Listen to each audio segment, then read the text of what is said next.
Welcome to RSC Solution. Today I will discuss about the dehydrator dryer filter. A dehydrator or dryer filter, it is a device designed to remove moisture, dust, foreign particles from the refrigeration system. मतलब आज का जो class है dehydrator और dryer filter के बारे में। ये एक डिवाइस यंत्र है जो डिज़ाइन किया जाता moisture, dust particle, foreign particles refrigeration system से निकालने के लिए। It removes ensure that no moisture, foreign material passes through the capillary tube और एनी एक्सपांशन डिवाइसेस दे में क्लग और choke the refrigerant flow in the system। तो इसमें ये बोला जाए इंश्योर होना चाहिए कि मॉइस्चर और फॉरेन मटेरियल्स जो है वो रेफ्रिजरेशन सिस्टम के अंदर पास करता कैपिलरी से ना जाए और एक्सपांशन डिवाइस से भी पास ना करे, जिसके वजह से रेफ्रिजरेशन सिस्टम में चोक हो सकता और बंद भी हो सकता सिस्टम। इसलिए at the inlet of the expansion device, dust particles may cause blocking due to very small orifice in refrigeration system। तो जो इनलेट पार्टिकल ये है एक्सपांशन डिवाइस में, उसमें डस्ट पार्टिकल्स आने से क्या होता, उसमें ब्लॉक हो जाता, जिसके वजह से क्या होता वेरी स्मॉल ऑरिफिस, एकदम छोटा छिद्र रहता रेफ्रिजरेशन सिस्टम में, वो ब्लॉक हो सकता। Air having moisture content due to improper vacuum evacuation and other various services procedures, that is gas charging, pressure testing etcetera by service technicians, engineers,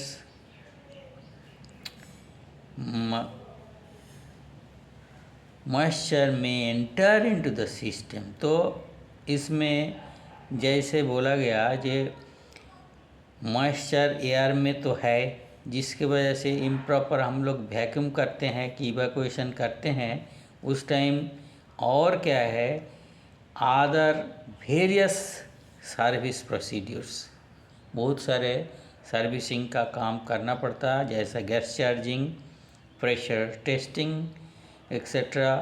और कौन करता, सर्विस टेक्नीशियन और इंजीनियर जो करते हैं, उस टाइम में मॉइस्चर सिस्टम में घुस सकता है। The appliances system temperature maintain below 0 degree और बिलो 0 डिग्री और उससे भी कम टेम्परेचर में कोई अप्लायंस है उसमें जब मेंटेन करता है ये टेम्परेचर 0 से और 0 से भी कम। The water vapour freezes at the outlet of expansion device, stops the circulation of refrigerant gradually. Low side will be very low pressure, vacuum में भी जा सकता, में भी vacuum, and high side pressure will be high, all the refrigerant will be deposited, finally interrupted the refrigerating effect, means no cooling। तो इसके वजह से क्या होता देखिए, जब हमारा एप्लीकेशन जो मेंटेन करता है 0 और 0 से भी कम टेम्परेचर में एप्लीकेशन मेंटेन किया जाता है, वाटर पार्टिकल्स जो अंदर में रह गया वो एक्सपांशन डिवाइस का आउटपुट में आके फ्रीज हो सकता है, रेफ्रिजरेशन साइकिल जो है रेफ्रिजरेंट फ्लो रुक जाएगा। लो साइड कभी कभी वैक्यूम में प्रेशर तो लो हो जाता और कभी कभी वैक्यूम में हो जाता, एंड क्या कभी भी क्या हाई साइड में हाई प्रेशर हो जाता, ऑल रेफ्रिजरेंट डिपोजिटेड, मतलब डिपॉजिट हो जाता किस में, फाइनली ये कंडेंसर में जब जमा हो जाता है हाई साइड में, फाइनली जो सिस्टम है वो बाधा प्राप्त होता है, जो इसके वजह से कूलिंग सिस्टम रेफ्रिजरेटिंग इफेक्ट नहीं आता, मतलब कूलिंग नहीं होता। If moisture present in the system causes corrosion, which dangerous valves, valve seat, tubes, etc., and also short circuiting of the motor windings of hermetically sealed unit deteriorates the compressor lubricant.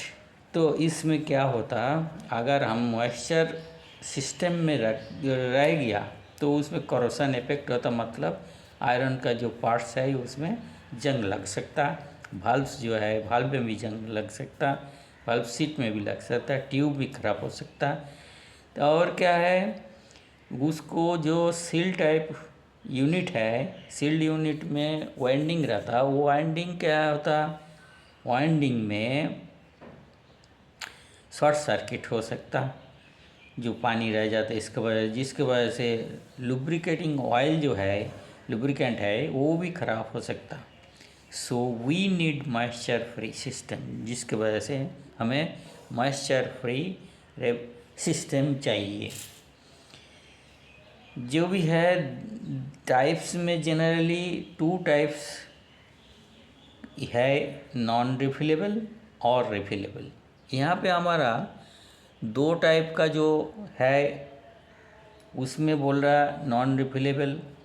उसमें क्या है, non refillable और shell type mostly used in domestic appliances. जितना domestic appliances है वो non refillable और shell type use होता। They are also available different shape sizes, pencil type just like this one, pencil type ये type का होता है, ये स्ट्रेनर ओनली, इसमें अंदर में नेट है और कुछ नहीं है। ये साइड कैपिलरी साइड, ये कंडेंसर से आने वाला लिक्विड लाइन का साथ बेज ज्वाइंट करना पड़ता। जो आपके पास यहाँ दिया गया है एक, ये भी वही है, ये थोड़ा बड़ा साइज है, इसका अंदर में डेसिकेंट है। ये स्ट्रेनर डायर, ये सिंगल माउथ का, दोनों ही सिंगल माउथ, इसमें माउथ एक डबल साइड इधर में भी डबल होता है, इसे कैपिलरी साइड में जाता। तो उसके अलावा जो है shape size pencil type single और डबल माउथ भी होता है। यहाँ पे जो दिखाया सिंगल माउथ है। इट मे बी कॉपर और ब्रास और steel shell equipped with inlet outlet. अच्छा, इसमें इनलेट आउटलेट सभी रहेगा, ये तो सबको मालूम है, इनलेट आउटलेट नहीं होगा तो होगा नहीं। तो जो भी है inside the dryer a metal fine net and desiccants filled by the manufacturer. ये जो है हमारा, इसमें ये नेट है इसमें, और ये वाला डेसिकेंट जो है मैन्युफैक्चरर लोग फिटिंग करके देते हैं, फिल्ड करके देते हैं, भर के रखते हैं उसमें। अच्छा, वो उसके अलावा भी एक ये जो है ये भी सील टाइप ही है और नॉन रिफिलेबल है। इसमें एक है, दिखाने से इसमें एक एरो मार्क दिखता, जो हमको ये एरो मार्क आपको दिखेगा, ये वाला एरो मार्क किधर फ्लो होता वो दिखाई देगा, एरो मार्क से पता चलेगा। तो ये बहुत डिफरेंट टाइप है, ये ओनली नेट है, इसमें कुछ डेसिकेंट नहीं है। ऐसे इसका साइज इससे बड़ा भी बहुत होता है, उसका अंदर और डेसिकेंट रहता। तो ये एक ड्रायर हो गया सील टाइप सब नॉन रिफिलेबल। अच्छा, refillable dryer, it is a cylindrical cell made of brass or steel and charged with some desiccants moisture absorbing agent। मतलब रिफिलेबल जो है वो हम क्या है, सिलेंड्रिकल शेप में होता, सेल के अंदर में क्या रहता, डेसिकेंट रहता। वो सेल किससे तैयार होता, ब्रास से और स्टील से होता। It has provision for refillable desiccant when it loses its efficiency। अच्छा, इसका अंदर में एक सुविधा है कि जब भी वो अंदर में डेसिकेंट खराब हो गया उसको हम निकाल के दूसरा भर सकते हैं डेसिकेंट नया वाला, जब उसका एफिशिएंसी घट जाता है। Mainly used for big plant, जो बड़ा प्लांट है उसी में ज़्यादा बड़ा वाला रिफिलेबल ड्रायर यूज़ होता है। और डेसिकेंट क्या है, जनरली देखिए आमतौर पर तो सिलिका जेल बहुत ज़्यादा यूज़ होता है। सिलिका जेल तो प्योर सिलिकॉन ऑक्साइड का है, एक्टिवेटेड एल्यूमिना जो एल्युमिनियम ऑक्साइड का है, और कैल्शियम सल्फेट जो है वो कैल्शियम ऑक्साइड दोनों जो है इट में powder form after absorbing moisture. तो ये इसीलिए यूज़ नहीं होता कि ये यूज़ करने के बाद ये पाउडर फॉर्म बन जाता, कैल्शियम सल्फेट और कैल्शियम ऑक्साइड। और कैल्शियम क्लोराइड जो है ये क्या होता, आफ्टर एब्जॉर्बिंग मॉइस्चर ये लिक्विड फॉर्म में बन जाता, इसीलिए इसका भी यूज़ नहीं होता। और ये आजकल का मॉडर्न ज़माना में जो आया वो है molecular sieve. It is must effectively used for HFC refrigerant equipment। HFC refrigerant equipment के लिए इस्तेमाल होता है जो मॉलिक्यूलर शिप। मॉलिक्यूलर शिप ऐसा है इट एब्जॉर्ब आउटर सरफेस में ये मॉइस्चर को एब्जॉर्ब करता। It is mostly globular in shape, size इसका साबुदाना जैसा ग्लोब्यूलर रहता। और ये HFC के लिए यूज़ होता है साइज XH7 और XH9, ये दोनों यूज़ कर सकता। HFC के लिए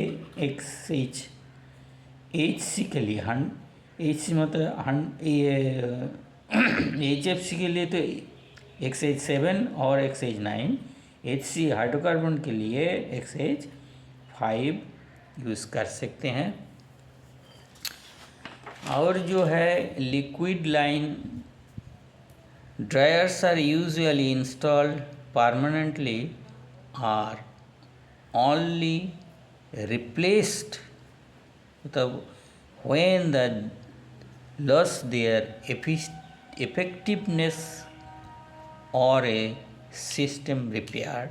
Bear in mind the arrow mark at the time of installation.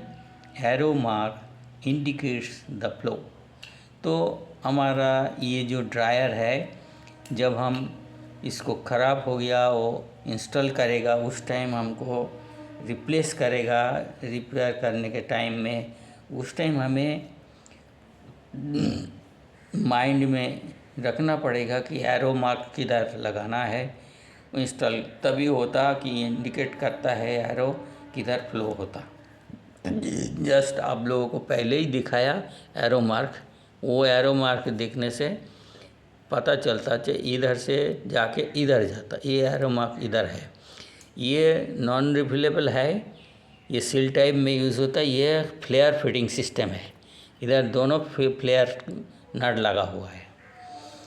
तो ये जो है और क्या है, do not try to reactivate dryers को रीएक्टिवेट करने का कोशिश नहीं करना है।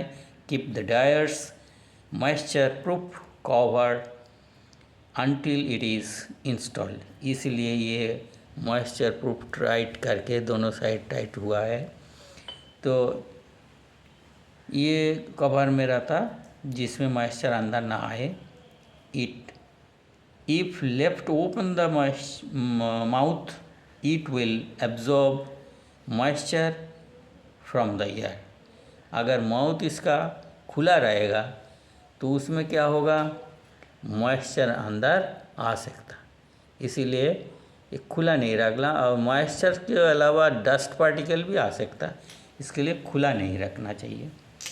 और इसमें जो डेसिकेंट होता है वो एडजॉर्प्शन टाइप होता है और एक है एब्जॉर्प्शन टाइप।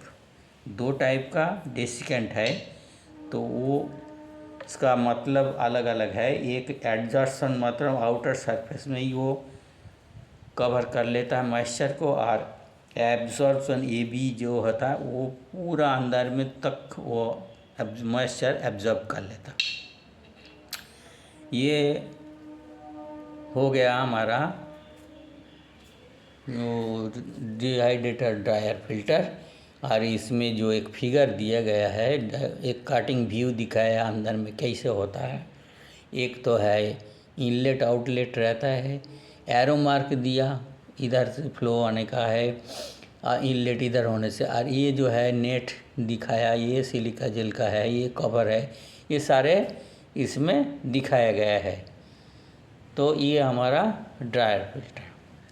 तो ये इसका डिटेल्स हम बता दिए हैं, आप लोग ज़रूर देखिएगा तो ठीक है, लेकिन आप लोग सब्सक्राइब भी नहीं करते हैं। ठीक है, एक बार में समझ में नहीं आया, 2 बार देखिए, लेकिन सब्सक्राइब भी कीजिए और दोस्त लोगों को शेयर भी कर दीजिए, जिसमें आप लोगों को सीखने को मिलेगा, मुझे भी इंस्पायर होगा कि हम अच्छा कर रहे हैं, सबको अच्छा लग रहा, ये बात है। Thank you for watching this video.